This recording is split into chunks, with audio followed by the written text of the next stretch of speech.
Hello guys, I am Ricky and you're most welcome to our YouTube channel Nirmala निर्वाण classes. हम लोग chemistry देख रहे हैं और केमिस्ट्री में जो टॉपिक आज चलने वाला है वो है यौगिक जिनमें सहसंयोजक और आयनिक दोनों बंधन उपस्थित होते हैं। मतलब कि एक ऐसा कंपाउंड, एक ऐसा यौगिक जिसमें कि सहसंयोजक, जिनमें कि आपका सहसंयोजक और आयनिक है ना, सहसंयोजक बंधन और आयनिक बंधन दोनों ही मौजूद है। तो यौगिक जिनमें सहसंयोजक मतलब और आयनिक, कोवैलेंट और आयनिक दोनों ही बॉन्ड जो है उपस्थित होंगे, उसको आज हम लोग देखने वाले हैं। हम बता दें कि हम लोग जो है केमिकल बॉन्डिंग है ना, रासायनिक बंधन पढ़ रहे थे और उसमें हमने 3 तरह का बंधन जो है पढ़ा है। जो सबसे पहला है वो है वैद्युत संयोजक बंधन। थोड़ा सा हम रिकॉल कर लेते हैं फिर आगे बढ़ेंगे, है ना। वैद्युत संयोजक बंधन, वैद्युत संयोजक बंधन, वैद्युत संयोजक बंधन का ही दूसरा नाम है आयनिक बंधन, है ना, आयनिक बंधन। तो वैद्युत संयोजक बंधन या आयनिक बंधन, इसी को इंग्लिश में बोलते हैं इलेक्ट्रोवायलेंट बॉन्ड, है ना, इलेक्ट्रोवायलेंट बॉन्ड, है ना, इलेक्ट्रोवायलेंट बॉन्ड, या फिर आप इसी को कह सकते हैं आयनिक बॉन्ड, है ना, आयनिक बॉन्ड। तो यह हमने पढ़ा। और एक नंबर दूसरा बंधन जो था वो है आपका सहसंयोजक बंधन अर्थात कोवैलेंट बॉन्ड, है ना, सहसंयोजक बंधन। थोड़ा सा हम इसको देख लेते हैं फिर आगे बढ़ेंगे तुरंत। सहसंयोजक बंधन, हमको लगता है कि अगर आप जान रहे हैं तो एक बार और जानेंगे तो और अच्छा से याद हो जाएगा, है ना। सहसंयोजक बंधन अर्थात कोवैलेंट बॉन्ड, कोवैलेंट बॉन्ड ये हो गया आपका सहसंयोजक बंधन, ठीक है। और एक तीसरा बॉन्ड है जो है उप सहसंयोजक बंधन, जो सहसंयोजक बंधन का ही एक प्रकार है, वो है आपका उप सहसंयोजक बंधन, उप सहसंयोजक बंधन, उप सहसंयोजक बंधन, जिसको आप बोलते हैं कोऑर्डिनेट बॉन्ड, है ना, कोऑर्डिनेट बॉन्ड। यह जो है आपका उप सहसंयोजक बंधन। तो यह 3 प्रकार का होता है। जो हम लोग वैद्युत सहसंयोजक बंधन पढ़े या आयनिक बंधन पढ़े, जिसको इलेक्ट्रोवायलेंट बॉन्ड या आयनिक बॉन्ड बोलते हैं, इसमें जो है क्या होता है, इलेक्ट्रॉनों का स्थानांतरण। क्या होता है? स्थानांतरण, है ना। इलेक्ट्रॉन का स्थानांतरण होकर के जो बॉन्ड बनेगा, जिसमें इलेक्ट्रॉनों का स्थानांतरण होगा और बॉन्ड बनेगा, वो होगा आपका इलेक्ट्रोवायलेंट बॉन्ड या वैद्युत संयोजक बंधन या आयनिक बंधन, ठीक है। इसका जो एग्जाम्पल होता है मित्र, जैसे कि इसमें हो गया CuSO4। CuSO4 जो है ना, यह आपका इलेक्ट्रॉन के स्थानांतरण के फलस्वरूप बनता है। जैसे मान लीजिए NaCl, MgCl2, यह सब जो है इसका उदाहरण है किसका? वैद्युत संयोजक बंधन का, है ना। और CaO, कैल्शियम ऑक्साइड, यह सब जो है इसका उदाहरण है जिसमें इलेक्ट्रॉन का स्थानांतरण होता है। इसको हमने पढ़ा, ठीक है, इसको पढ़ाया है, टॉपिक वाइज आप देखेंगे इसी प्लेलिस्ट में है। दूसरा है सहसंयोजक बंधन, जो कोवैलेंट बॉन्ड है। इसमें क्या होता है, इलेक्ट्रॉनों का साझा होता है, इलेक्ट्रॉन का साझा, शेयरिंग होता है, ठीक है ना। तो ये आ जाएगा आपका सहसंयोजक बंधन, जब दो परमाणुओं के बीच इलेक्ट्रॉनों की साझेदारी के फलस्वरूप बॉन्ड बनता है। और ये क्या था, जब दो परमाणुओं के बीच इलेक्ट्रॉनों के स्थानांतरण के फलस्वरूप बॉन्ड बनता है, वो आपका वैद्युत संयोजक बंधन या इलेक्ट्रोवायलेंट बॉन्ड है। और सहसंयोजक बंधन क्या था, जिसमें जब परमाणुओं के बीच इलेक्ट्रॉनों का साझा होकर के बॉन्ड बनेगा, है ना। जब दो परमाणुओं के बीच इलेक्ट्रॉन की साझेदारी, इलेक्ट्रॉन की साझेदारी के फलस्वरूप, है ना, इलेक्ट्रॉन के साझेदारी के फलस्वरूप जो बॉन्ड बनेगा वो होगा आपका सहसंयोजक बंधन। और इसका एग्जाम्पल है जैसे H2O2N2, यह सब जो है आपका इसमें आ जाएगा। H2O2N2, यह सब जो है एग्जाम्पल है सहसंयोजक बंधन का, इसमें इलेक्ट्रॉन साझा होता है, ठीक है। और तीसरा है आपका उप सहसंयोजक बंधन या कोऑर्डिनेट बॉन्ड।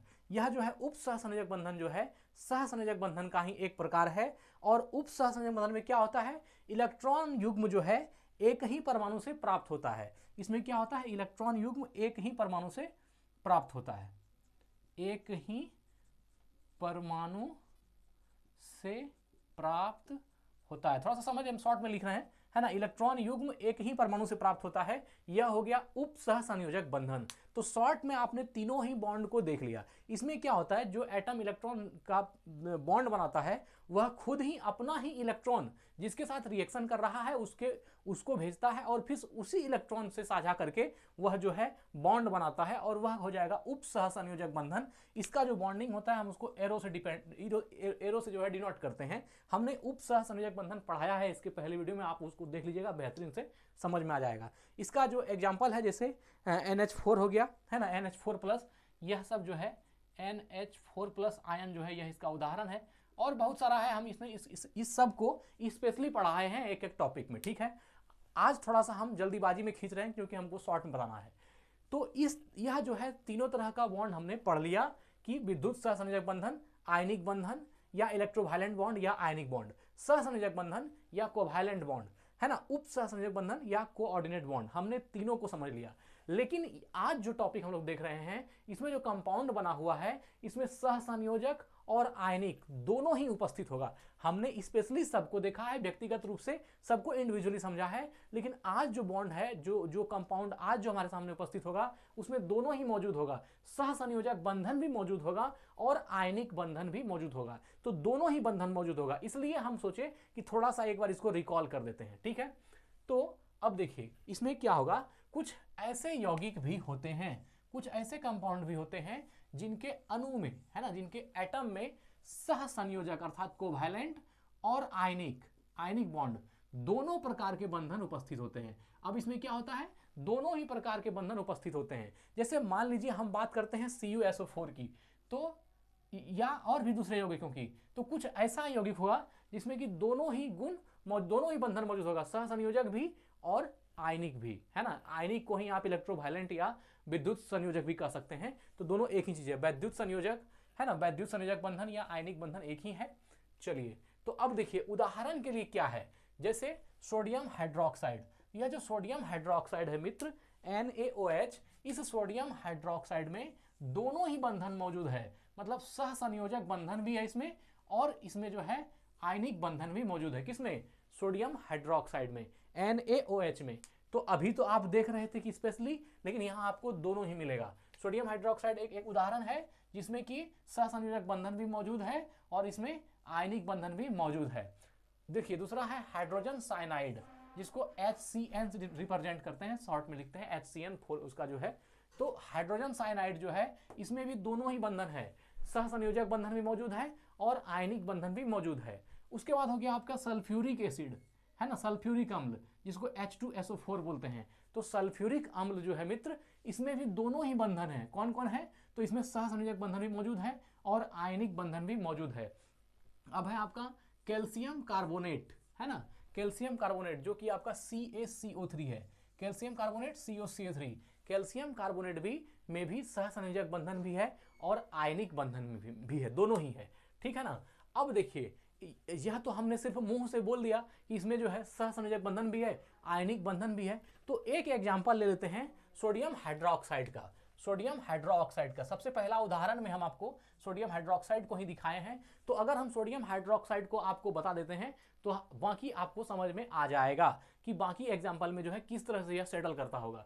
तो सोडियम हाइड्रोक्साइड जो NaOH है, इसमें देखिए, इसमें हम सिर्फ यह बताएंगे कि इसमें सहसंयोजक बंधन भी है और आयनिक बंधन भी है, दोनों ही बॉन्ड जो है इसमें है, ठीक है। चलिए तो सोडियम हाइड्रोक्साइड, इसमें सोडियम आयन जानते हैं N+ जो है यह सोडियम आयन तथा हाइड्रोक्सिल आयन OH- यह जो है हाइड्रोक्सिल आयन के बीच जो है आयनिक बंधन, आयनिक बॉन्ड रहता है, किंतु हाइड्रोक्सिल आयन के हाइड्रोजन और ऑक्सीजन परमाणुओं के बीच एकल सहसंयोजक बंधन रहता है। अब यहां पर समझिएगा, जो सोडियम हाइड्रोक्साइड हो गया NaOH, इसमें क्या है, सोडियम आयन Na+ जो है यह है तथा हाइड्रोक्सिल आयन जो OH- है यह है। इसमें क्या है देखिए, NaOH जो है ये उदाहरण है वैद्युत संयोजक बंधन का, वैद्युत संयोजन बंधन का, इलेक्ट्रोवायलेंट बॉन्ड का जो है ये उदाहरण है ना, वैद्युत संयोजक बंधन का। तो इसमें जो है इलेक्ट्रॉन का क्या होता है, स्थानांतरण। तो यह जो प्लस वाला यहाँ जो Na+ था और OH माइनस था, मतलब कि सोडियम आयन जो है यहाँ पर, और जो यहाँ पर हाइड्रोक्सिल आयन है, सोडियम आयन और हाइड्रोक्सिल आयन जो OH माइनस है, इसके बीच जो है बॉन्ड बन गया और NaOH जो है सोडियम हाइड्रोक्साइड हो गया। ठीक है, इसके बीच कौन सा हो गया, तो आयनिक बंधन हो गया, इसके बीच आयनिक बंधन रहता है। आयनिक बंधन के उदाहरण में आप इसको पेश कर सकते हैं, जैसे NaCl, Na+Cl माइनस होता है, वैसे ही यहाँ सोडियम आयन और हाइड्रोक्सिल आयन जो OH माइनस है, सोडियम पर Na+ आयन और हाइड्रोक्सिल पर OH माइनस आयन है, इसके बीच बॉन्ड बनता है और ये हो जाता है NaOH। तो जब NaOH बना तो यह आपका किसका उदाहरण है, ये आयनिक बंधन का या वैद्युत संयोजक बंधन का या इलेक्ट्रोवायलेंट बॉन्ड का उदाहरण है। तो यहाँ पर Na और OH सिर्फ जो है आयनिक बंधन का उदाहरण हो गया, किंतु हाइड्रोक्सिल आयन के हाइड्रोजन और ऑक्सीजन परमाणुओं के बीच एकल सहसंयोजक बंधन रहता है। अब Na और OH तो समझ में आ गया, लेकिन अब सिर्फ OH को पकड़ लिया। OH जो है इसमें जो हाइड्रोजन है और ऑक्सीजन है, आप देख रहे हैं ऑक्सीजन है और हाइड्रोजन है, तो ऑक्सीजन है और हाइड्रोजन है, इस दोनों के बीच जो होता है, इस दोनों के बीच क्या होता है, एकल सहसंयोजन बंधन। क्या होता है, एकल सहसंयोजक बंधन होता है हाइड्रोक्सिल आयन में। जबकि सोडियम तो Na जो सोडियम आयन है वो तो सोडियम आयन है, लेकिन यहाँ जो है OH में जो हाइड्रोक्सिल समूह है, उस हाइड्रोक्सिल आयन में हाइड्रोजन और ऑक्सीजन के बीच क्या होता है, एकल सहसंयोजक बंधन होता है। अब यहाँ एक वर्ड है एकल सहसंयोजक बंधन। पहले ये समझ लीजिए कि NaOH में दोनों ही बॉन्ड मौजूद हो गया। एक तो पहले जो सोडियम आयन और OH जो हाइड्रोक्सिल आयन था, इससे आपका क्या बन गया, आयनिक बंधन का जुड़ करके सोडियम हाइड्रोक्साइड बन गया। ठीक है, तो सोडियम हाइड्रोक्साइड में एक हो गया आयनिक बंधन, और दूसरा जो इसका हाइड्रोक्सिल आयन है उसमें OH में ऑक्सीजन और हाइड्रोजन के बीच जो है एक एकल सहसंयोजक बंधन हो गया। तो अब यहां पर देखिए सोडियम हाइड्रोक्साइड में दोनों ही बॉन्ड उपस्थित हो गया, एक हो गया जो है आपका आयनिक बंधन और दूसरा हो गया एकल सहसंयोजक बंधन। तो एक ही यौगिक में दोनों ही बंधन जो है मौजूद है। कौन कौन, सहसंयोजक बंधन ही मौजूद है और आयनिक बंधन ही मौजूद है। अगर कहे सोडियम हाइड्रोक्साइड में आयनिक बंधन कहाँ है, तो हम सोडियम आयन को पकड़ेंगे और हाइड्रोक्सिल आयन को पकड़ेंगे और दिखा देंगे कि दोनों के बीच जो सोडियम Na और OH जो मिल करके यौगिक बना है, इस मिलने का कारण क्या है, तो इस मिलने का कारण है आयनिक बंधन, है ना, आयनिक बंधन मिलने का कारण है। लेकिन अब जब वह मिल चुका है, तो जब हाइड्रोक्सिल आयन बना है उसमें, तो O और H के बीच कौन सा बंधन है, एकल सहसंयोजक बंधन। यहां पर एकल सहसंयोजक बंधन है। अब आपको यह बात तो समझ में आ गया कि NaOH में आयनिक बंधन भी है और एकल सहसंयोजक बंधन भी है। ये अलग बात है कि इसमें हाइड्रोक्सिल आयन में है, लेकिन है तो NaOH में ही, तो इसमें दोनों ही बंधन मौजूद हो गया। अब एक चीज यहां पर सीखने वाली है, आपके मन में प्रश्न उठता होगा कि ये एकल सहसंयोजक बंधन क्या है, एकल सहसंयोजक बंधन किसे कहते हैं। तो जो एकल सहसंयोजक बंधन होता है, इसका परिभाषा है कि जब दो परमाणु एक जोड़ी इलेक्ट्रॉन साझा करते हैं, जब दो परमाणु एक जोड़ी इलेक्ट्रॉन का साझा करते हैं, है ना, जब दो परमाणु, ये हाइड्रोजन परमाणु और ऑक्सीजन परमाणु एक जोड़ी इलेक्ट्रॉन, एक जोड़ी मतलब दो इलेक्ट्रॉन, जब, है ना, जब दो परमाणु एक जोड़ी इलेक्ट्रॉन साझा करते हैं तो एकल तो जो है आपका एकल सहसंयोजक बंधन बनता है। जब दो परमाणु एक जोड़ी इलेक्ट्रॉन का साझा करता है तो एकल सहसंयोजक बंधन बनता है, और इस बॉन्ड को हम लोग ऐसे दिखाते हैं, एक बॉन्ड, ये जो है सिंगल बॉन्ड से दिखाते हैं। यह हो गया एकल सहसंयोजक बंधन।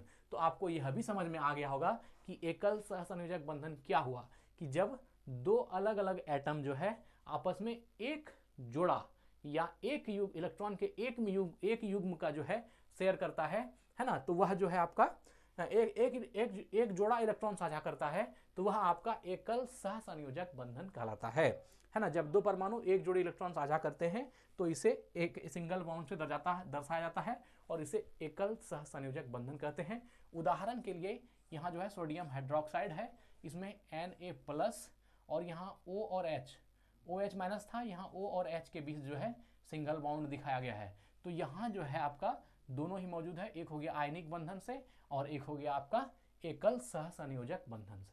ठीक है, चलिए अब एक उदाहरण दूसरा देख लेते हैं। दूसरा है हाइड्रोजन साइनाइड। क्या है, हाइड्रोजन साइनाइड। ये जो हाइड्रोजन साइनाइड है, जिसको HCN बोलते हैं, हाइड्रोजन साइनाइड। इसमें हाइड्रोजन आयन H+ तथा साइनाइड आयन Cn- के बीच कौन सा बॉन्ड होगा? आयनिक बंधन रहता है। यहाँ पर HCN के बीच कौन सा बंधन हो गया? आयनिक बंधन हो गया, क्योंकि आप जानते हैं कि इलेक्ट्रॉन के स्थानांतरण से जो बॉन्ड बनेगा वह आयनिक बंधन कह लीजिए, या उसको वैद्युत संयोजक बंधन बोल दीजिए, या उसी को इलेक्ट्रोवायलेंट बॉन्ड बोल दीजिए, या उसी को आयनिक बॉन्ड बोल दीजिए, वो सब एक ही है। तो हाइड्रोजन साइनाइड HCN, इसमें हाइड्रोजन आयन H+ तथा साइनाइड आयन Cn- के बीच आयनिक बंधन रहता है। देखिए आयनिक बंधन आयनिक बंधन तो मौजूद हो गया। अब दिखाते हैं कि सहसंयोजक बंधन कहाँ है।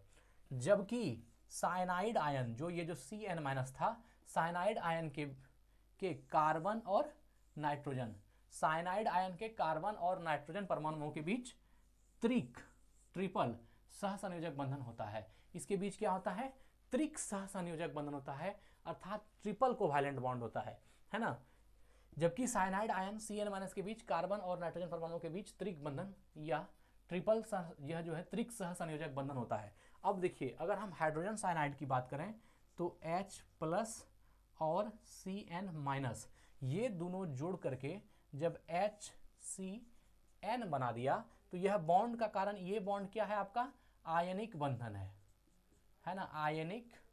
आयनिक बंधन बोलिए, वैद्युत संयोजक बंधन बोलिए, है ना, या फिर इलेक्ट्रोवायलेंट बॉन्ड बोलिए, तो ये हो गया। लेकिन अब जो यहाँ पर ये Cn है, साइनाइड का जो Cn है, इस C और N के बीच भी एक बंधन है, और ये बंधन है आपका सहसंयोजक बंधन। सहसंयोजक बंधन। और इस सहसंयोजक बंधन का नाम क्या है?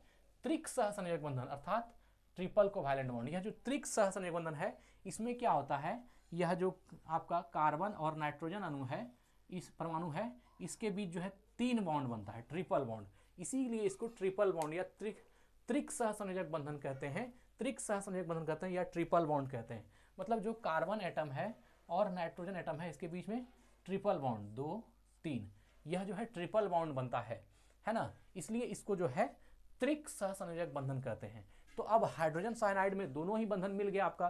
पहले H+ और Cn- ये दोनों HCN हो गया, तो आयनिक बंधन से। अब Cn को अगर पकड़ लें तो Cn में क्या है? सहसंयोजक बंधन है, त्रिक सहसंयोजक बंधन है।